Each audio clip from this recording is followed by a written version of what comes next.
Ciao ragazzi, benvenuti nel mio canale, io sono Hasnain Nawaz. L'argomento di oggi è la poligamia, precisamente poliginia, dove un uomo nello stesso tempo può avere più mogli. Quando parliamo di questo genere di rapporti, ci viene in mente subito la figura di un musulmano, perché abbiamo questa percezione che solo un musulmano può sposarsi con più donne nello stesso tempo e che le altre religioni impediscano totalmente questi tipi di rapporti. Ma questa è una percezione sbagliatissima, in quanto nessuna religione impedisce di avere più donne. Se vogliamo essere proprio precisi, l'unica religione che dice di sposarsi solo con una donna è l'Islam.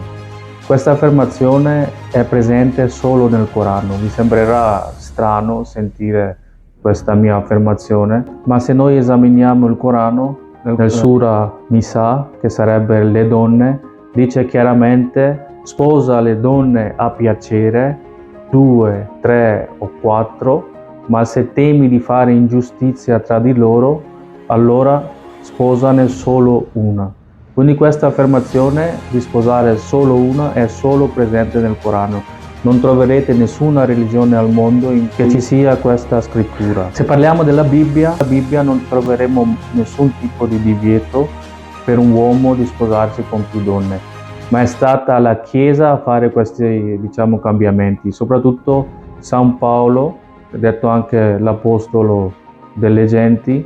È stato lui che ha scritto tra l'altro tanti libri, è lui che ha cambiato questa filosofia, è partita da lì. Se noi guardiamo il Vecchio Testamento troveremo che è citato Adamo, che ha avuto 3 donne, Salomone, che era il terzo re di Israele, che aveva ben 700 mogli. Non troveremo mai nessuna citazione in cui un uomo non possa sposarsi con più donne, ma se noi esaminiamo bene la storia non troveremo nessuna religione che abbia proibito, anzi ai tempi era una usanza, che ogni uomo aveva più donne. È stata proprio la Chiesa a mettere questo divieto, quindi la Chiesa non è la parola di Dio. Se noi vediamo le scritture ebree, possono sposarsi con un numero elevato di donne, non c'è un limite, ma sono stati gli stessi ebrei nel 1950 a imporre questo divieto, in cui impedisce a un uomo di sposarsi con più donne. E non solo gli ebrei cristiani, anche la religione degli Hindu, che si trovano soprattutto in India, anche nelle loro scritture vediamo che da sempre gli uomini hanno avuto più donne nel loro matrimonio. Nel 1954 che hanno passato una legge in cui un uomo non può sposarsi con più donne, quindi nessuna scrittura al mondo vieta all'uomo di sposarsi con più donne. L'unica religione al mondo in cui c'è questa affermazione di sposarsi solo con una è l'Islam.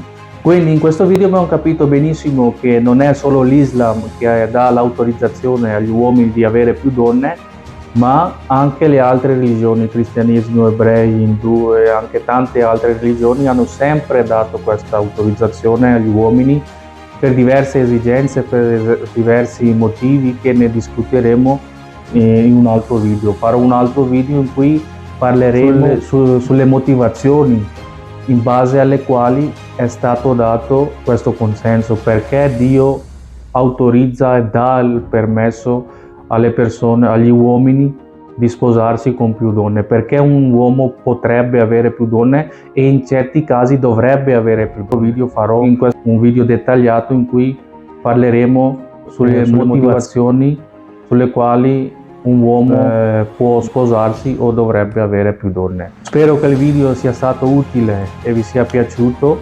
Vi ringrazio per l'attenzione, ci rivedremo in un altro video. Vi ringrazio per l'attenzione, ciao!